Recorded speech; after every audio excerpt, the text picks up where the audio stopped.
We were making a 5-course Nordic menu in which we're using local ingredients.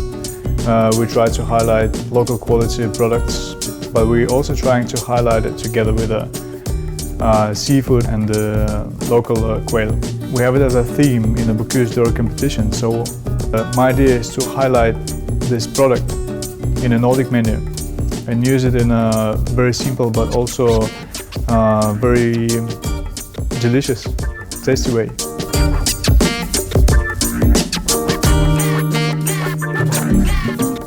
It's always challenging to create a vegan menu, but for this case, one of the main ingredients is a morel, which I think has extremely tasty product and probably one of my favorite mushrooms, which is also I've been using it for Estonian national selection competition, and I think just a fried morel with some stuffing inside is extremely delicious.